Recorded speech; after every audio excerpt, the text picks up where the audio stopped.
దేవుని వాగ్దానం.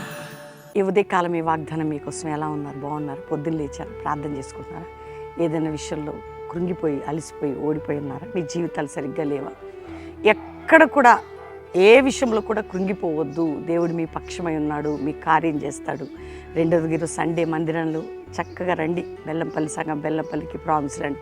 హైదరాబాద్లో 3 ఆరాధనలు ఉంటాయి. ఎందరో ఈ రోజుల్లో వాక్య దాహము, ఆత్మీయ దాహంతో మరి ఎండిపోయిన అనుభవాలు ఉంటున్నాయి. కానీ వాక్యం బలమైంది. వింటున్నారా? దేవుని వాక్యంలో జీవం ఉంది. మనం ఆరాధిస్తున్నప్పుడు, ప్రార్థిస్తున్నప్పుడు, స్తుతిస్తున్నప్పుడు, ఆయన వాక్యం వింటున్నప్పుడు మన జీవితాలు బలపరచబడతాయి. మనకి ఊరట, నెమ్మది కలిగించే అనుభవం కలుగుతుంది. ఈరోజు దేవుడు మనకిస్తున్న వాగ్దానం చక్కటి మాట నేను చదువుతున్నాను. మరి యోవేలు గ్రంథము 2వ అధ్యాయము 26వ వచనం. నా జనులు ఇక ఎన్నటికి సిగ్గునొందరు. నా జనులు, నువ్వెవరి జనాంగాని? నువ్వెవరవమ్మా? ఎవరో నా ప్రియ సహోదరు, దేవుని ప్రజలట. నా జనులు సిగ్గునొందరు, నా ప్రజలు సిగ్గుపడరేక. నా జనాన్ని నేను సిగ్గుపరచను. అందుకే ఈరోజు దేవుడు ధైర్యంగా నీకు ఈ మాట చెప్పడానికి, నువ్వు దేవుని బిడ్డగా సిగ్గుపడి ప్రతి పరిస్థితి నుంచి నిన్ను విడిపిస్తాడు. నీ తల పైకెత్తుతాడు. నీ కోర్టు కేసు నుండి, అప్పుల బాధ, ఆర్థిక బాధ, మానసిక ఒత్తిళ్ళు, సిగ్గు, అవమానం, నిందలు, గాయాలు, తలదించు ప్రతి స్థితి నుంచి, నీ సిగ్గు నొందే నీ స్థితి నుంచి నీ తలపైకెత్తబోతున్నాడు. నీవు ఇక మీదట సిగ్గునొందవు. ఆమేన్. అర్థమైంది? ఈరోజు వాగ్దానం, నిన్ను సిగ్గుపడనీయను.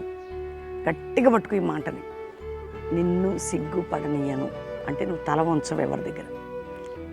ఈరోజే దేవుడికి ఇస్తున్న ఈ మాటని గట్టిగా పట్టుకొని ప్రార్థన చేసుకుందామా? తండ్రి, ఈ మాట ప్రతి హృదయంలో నెరవేర్చబడి ఆత్మీయ, ఆరోగ్య, ఆర్థిక దీవెనలు పొంది నా ప్రజలు సిగ్గునొందరని వాగ్దానం నెరవేర్చి కుటుంబాల్లో, జీవితాల్లో శుభకరమైన ఆనవాళ్ళు కనపరిచి ఆరోగ్యపరంగా, ఆర్థిక పరంగా, మానసికంగా, కుటుంబ పరంగా ప్రతి బంధకాలు తెంచి ప్రపంచంలో క్రైస్తవ సమాజంలో ఉద్యోగం, పరలోక దర్శనాలు, జాషువా జనరేషన్ లేపండి. యుద్ధములు మాన్పి దేశాల్లో సమాధాన సన్నిధి, ప్రజలకి క్షేమము, రక్షణ, భద్రత మీరు దయచేయండి. అంతేకాక ప్రభా తండ్రి, ఎవరి బంధకములు ఉన్నారు విడిపించి, నీ ప్రజలు సిగ్గుపడే, దుఃఖించే స్థితి నుంచి వారి తల పైకెత్తి వారిని ఆశీర్వదించి అందరికీ తోడై ఉండమని మ్యారేజ్ డే, బర్త్డే బిడ్డలు బ్లెస్ చేస్తూ మా అందరికీ కుటుంబానికి శుభము కలుగును కాకని యేసు నామములో అడుగుచున్నాము తండ్రి. ఆమెన్. వాగ్దానం లైక్ చేసి షేర్ చేయండి. ఈరోజు ఆదివారం హైదరాబాద్ కల్వరి ప్రామిస్ అండ్ చక్కటి ఆరాధనలు ఉంటాయండి. హయత్ నగర్ దగ్గర.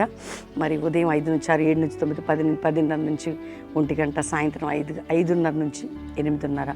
Second service, third service oil యారంటింగ్ ఉంటుంది. అందరి కుటుంబాలుగా పాలు పొందండి. బెల్లంపల్లిలో 3 ఆరాధనలు ఉంటాయి. కుటుంబాలుగా రండి. దేవుడు మీ అందరినీ కూడా దీవించును గాక. Praise lord.